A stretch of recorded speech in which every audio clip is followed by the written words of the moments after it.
trouble brewing and a stewing in my breast. Little girl, little girl.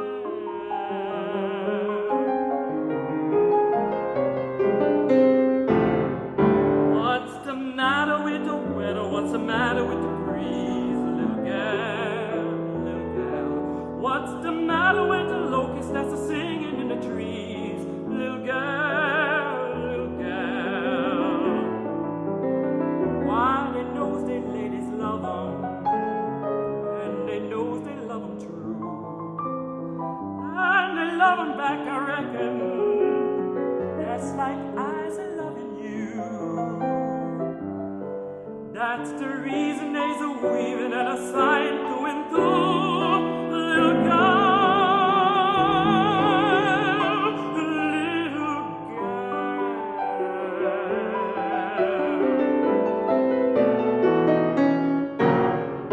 Don't you let no fella fool you, 'cause the clothes he wears is fine. Little girl, little girl. Days are honest, heart are beating underneath these rags of mine. Little girl, little girl. 'Cause they ain't no use in mocking what the birds and weather do. But I can't express it when I knows I loves you true. That's the reason I decide and I'm singing now for you, little girl.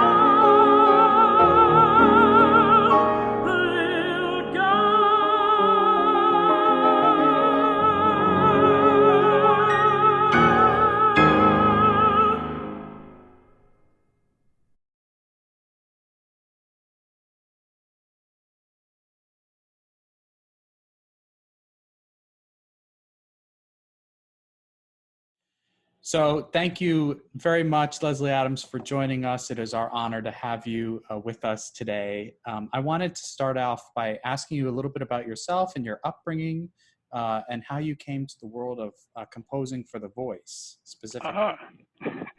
Yes, well, I must always start with my background, my childhood, because I had some very special parents. I mean, they very unusual. My folks started me off on piano at the age of 4, and I had to practice 50 minutes a day, and there was a clock there that they would time me on, so that they were just very unusual, and I enjoyed it, and I kind of thought that everybody, everyone had to practice, 50 minutes a day. I just, it was just natural to me. And so they started me off with piano lessons, private lessons. There were 2 private teachers in the neighborhood. One was Dorothy Smith, who was a neighbor, and she was a violinist with the Cleveland Women's Orchestra here in Cleveland. And then Mina Eichenbaum was a few blocks away, and she picked up where Smith left off, and gave me a lot of studies with scales and arpeggios and so forth. And that was my elementary school. Then when I went to junior high school, I continued with Eichenbaum, and also the Met Opera came to Cleveland every year regularly with a full week of operas. Full week. Wow. And so I went to the operas on a regular basis at the public hall downtown on St. Clair Avenue. I just took a bus, 8-minute ride downtown, and there I was walking into the public hall, which is one of the largest halls that time in the country, and it was always packed. I mean, that's where we were culturally, and and you know, it was just amazing. They a lot of the operas would be sold out. It So sounds blissful. blissful. Yeah. And the operas, some I saw. I saw Aida. I saw Lohengrin with Melchior and Trouble. I saw Il Oh. Trovatore, Madame Butterfly. Mhm. Madame Butterfly was with the schools. Our teacher at schools took us as a class to that Saturday matinee, and it was James Melton as Pinkerton. I Mhm. remember, um, and then we also went to see Carmen. I remember I went with my dad to see Carmen, Lucia de Lammermoor, Il Trovatore. It was just blissful. It was just wonderful. Wow. So I got my music education both from going to the performances and then with my private teachers. Yes, So yes. yeah, So, you know, so you really grew up engulfed and ensconced in the repertoire and professional performances of it too. yes, I did. Wow. I did. Yeah, Wow. yeah. It was just it was great. It was great. And then at church, I was with the choir, the young people's choir, then the adult choir, uh, and the the music was very classical. No, the anthems were major anthems in the Right. repertoire. So Right. I got that, and so I was very fortunate. You know, that I didn't know at the time how fortunate I was. Sure, it's But just what you knew. yeah, Yeah. Yeah, that's wonderful, and of course, exactly like you said. In retrospect, a wonderful upbringing to be a part of. But while you were living it, it was just your normal. It was just what you yeah, knew. hmm Fabulous, fabulous. yeah, yeah, yeah. Um, so, who are some of the major people, major musical influences who helped shape your compositional style, your career, any of that sort of thing? Yeah, when I was in high school, I joined the choir, and John Howard Tucker, who was an Oberlin graduate, was a teacher, Mhm. and he was very well rounded in all kinds of music. Uh, we would hear symphonies, cantatas. He would allow students to bring in their favorites and play some of those recordings. Mhm. Um, and uh, I started private voice lessons with him on Saturday mornings.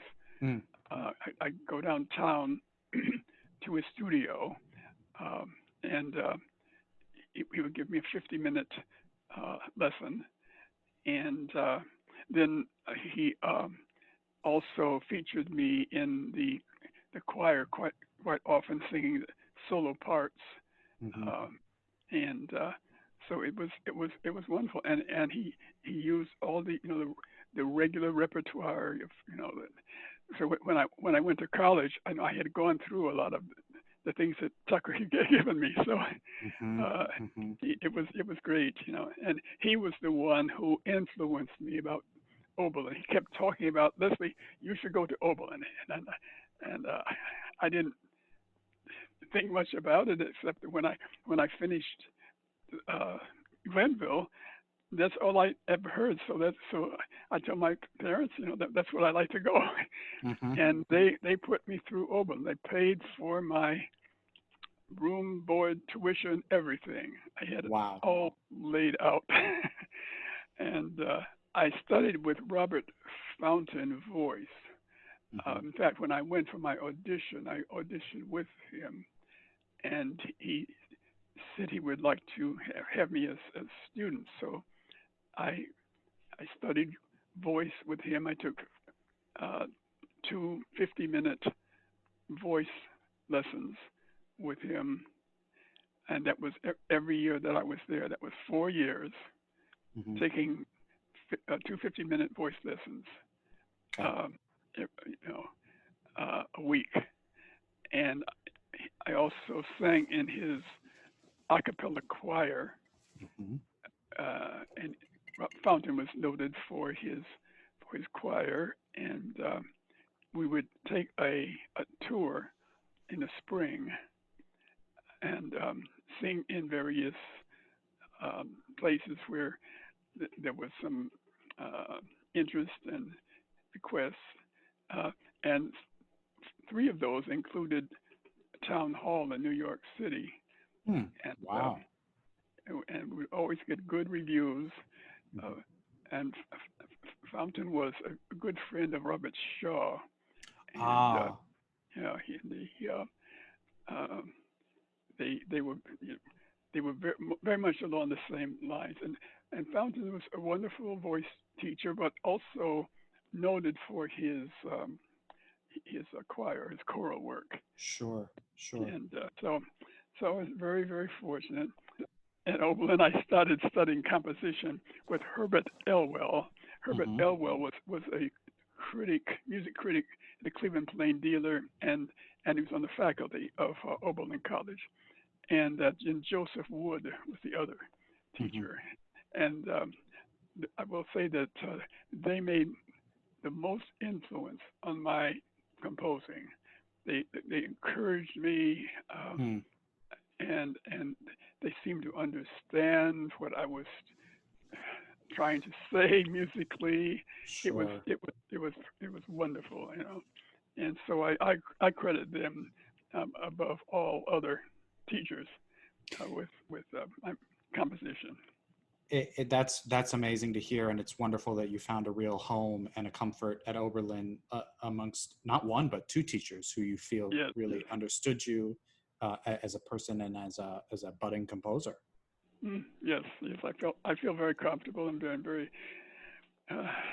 really very, very honored, to have those 2. Well, if only they knew the composer in training that they were working with and were about to experience later on. I'm sure the honor it turned into being all theirs, Maestro. Oh, well, thanks. Yeah. So you've told us a little bit about musical compositional influences in your career. Let's switch to poets a bit. Who do you have specific poets that you have gravitated towards over the course of your career, or is there a type of poetry that you enjoy studying, or has it not been that specific for you? I found that I gravitate toward short, simple poems. Me too. Me too. Yeah, and I kind of like rhyme. I just my music is very, very symmetrical and very lyrical and straightforward, and I would say that the texts are understood pretty much immediately. They're not that complex that one would have to research program notes to find out what one is singing. So, and there was one poet, Edna St. Vincent Millay, that I hit on very early, and I set some of her poems to music, and I also found a book of African American poets, and some of those texts were very, very straightforward, simple, and lyrical, and I set those to music. I also had a contact from New York, Daniel Mayers, who had an idea for a theater piece, and I worked with him. This came later on, but he encouraged me to write this music drama. It could be called an opera. It is. It's in 4 acts. It has a prelude, has arias, choruses, duets, trios, full chorus. Sounds like So an opera to me. yeah, it's an opera. What is it? What is it called, Maestro? I'm Blake, Blake. Okay. Mm-hmm. Okay, let's take our first music break. We're going to play a song from one of your most popular collections, Night Songs. We're going to play Oh yes. The Heart of a Woman. Mm-hmm. The original is for solo voice, but then I was commissioned by a group called the Mirror Visions Ensemble out of New York Right. this year ago to do a tenor baritone duet version, which I thought is intriguing. Mm-hmm. It's basically the same music. It's just I've just added, the two voices together, and I also like the idea because it's rare to get two male voices in a duet. So That's a great point. yeah, very very rare. But this worked out very nicely. The text is by Georgia Douglas Johnson, Uh-huh. who was 1880 to 1966. Great. Okay. Let's hear The Heart of a Woman, the duet version performed by the Mirror Vision Ensembles.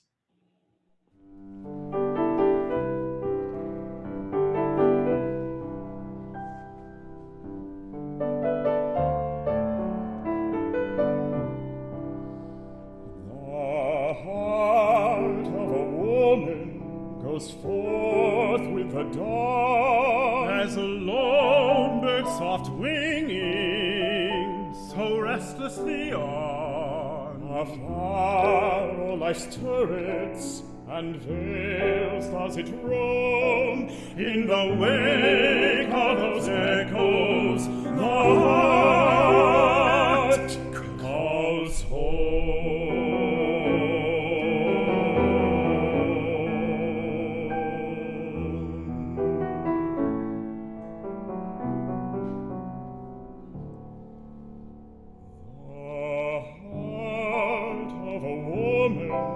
calls back with the night and enters some alien cage in its plight, and tries to forget it has dreamed of the stars, while it breaks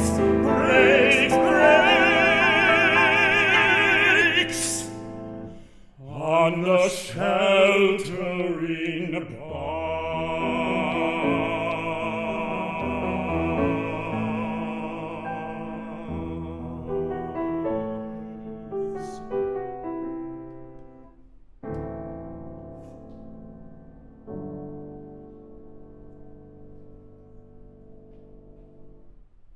Absolutely beautiful, and the duet version is really quite nice, and that turned out really beautifully.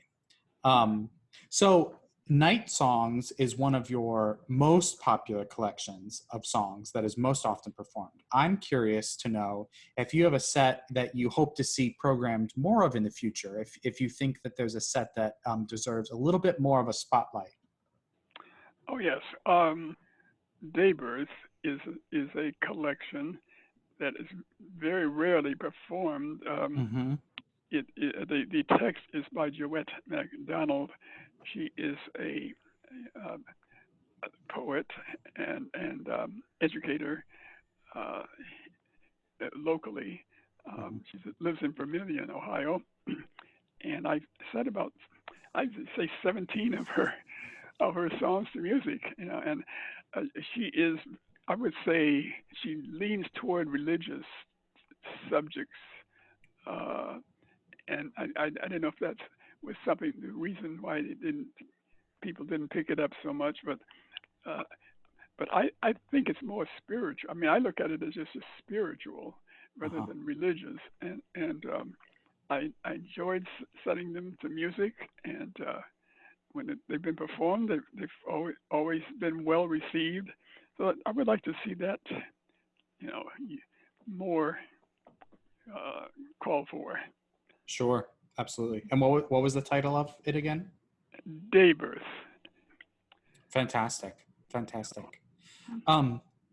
Maestro, is there any sort of adjective that you would describe to use your own compositional voice, your own aesthetic? Have you thought about your work in a distilled way such as that? I'm curious.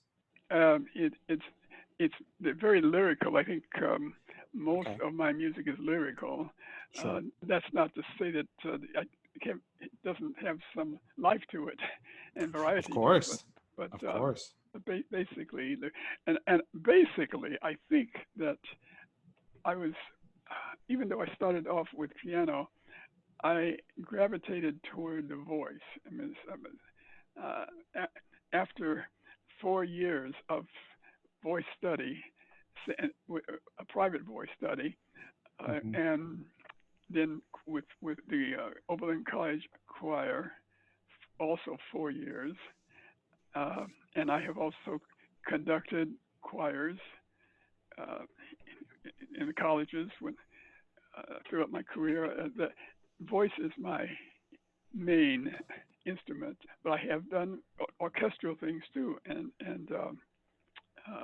chamber music. In fact, I decided to start with the flute, piccolo, down to the double bass, and this went right straight down the line.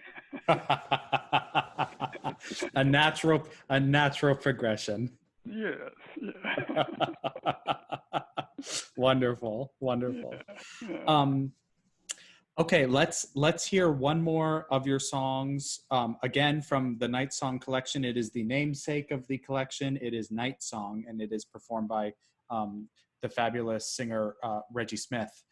Do you care to introduce the song at all in any way? Yeah, the text is by Clarissa Scott Zalady, 1901 to 1927. Great. Night Song.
That was wonderful. Thank you for sharing that with us, Maestro. So to wrap up, I want to know if there's any advice that you would pass on to younger composition students or singers or pianists, anything that you now know with your experience that you wish you had known as a younger Hmm. you. Yeah, I would say, from my own experience, my music is heart-based. It's not from some kind of system of writing. It comes from the heart, and it's sort of spiritual love. And many of my songs do have the word love in them. Hmm. Uh, and I would say that being true to oneself is it was important for me anyway. I feel that each of us has something unique to offer because we are all unique, and so I don't seek to find my uniqueness by way of somebody else's. it, you know, uh, and I don't, I don't listen to a lot of music anymore. Of course, I did for many years, of course, Sure. but uh, I've found that getting into what I have to say, so that I don't have a lot of other music swimming in my head. That Hmm. I would like to think that there's a H. Leslie Adams style or voice out there, but anyway, I think that just being true to oneself, because we're all unique, Hmm. and we have to find those qualities, those attributes. Um, I think it's okay to write in the style of where one is uh, growing. It's an exercise, Hmm. uh, but always seeking for our own uniqueness and our own voice. And once one finds that, one doesn't have to write in the style of anyone except oneself. That is pure brilliance, and it is amazing advice, of course, for younger people who often, especially in music and the arts, can have trouble or often feel insecure with trusting their own voice, and it's a lifelong growing process in Yes. terms of learning that and trusting it and leaning into it. And you just put it in a beautifully distilled and simplified way to say, no, go chase after that. That's what you want. That's what this is all about. And you will be most fulfilled when you find that yourself. And other people, I think, can tell when you are being true to yourself and speaking Mm-hmm. from your own heart. So, Yes. Yes. of course, your music speaks for itself in that way. And I can't say I'm surprised to hear you say that, because every note of yours that I've heard sounds like it is indeed from the heart. And I would venture to say that you have a unique style and aesthetic. And I'm happy to call it the H. Leslie Adams style and voice. And I think many people in this country and around the world would agree. So. Thank you so much, Maestro, for speaking with us. It was a real pleasure and an honor to hear from you and to get to know you a little bit and have you on Oh, thank this you. series. You can't see it. You're on the phone, but my whiskey sour in your honor is almost gone. So Okay, thank you. we're gonna play everybody out with your Amazing Grace recording. So if you'd like to introduce that to us quickly, that'd be great, Yes. and then we'll switch to it. Yes, the Amazing Grace that everyone knows, traditional. My understanding is that came about um, through that a man who was regretful that actually he was he was dealing in slavery, and when he says Amazing Grace, how sweet the sound that like a wretch, like me. The word wretch was a key, that there was something there that he was trying to uh, escape from and to leave behind, put those words in there. And I thought, well, I like to write a song that doesn't have that aspect to it. That's just pure joy and thankfulness and beauty. So I wrote the words, not too rare for me to write words, but it starts off, Amazing Grace, you fill my heart with song, a Mhm. song of love that lasts the whole day long. Mhm. Amazing Grace, surround me with the strength of your caress. Renew Mhm. my trust that I'm forever blessed. And so it's all about music and truth and love, and so that's my Amazing Grace. Fascinating and absolutely beautiful, absolutely stunning. Thank you for sharing that with us, and thanks again for speaking with us. It was our honor. Oh, my pleasure. Thanks so much, Samuel, for having me.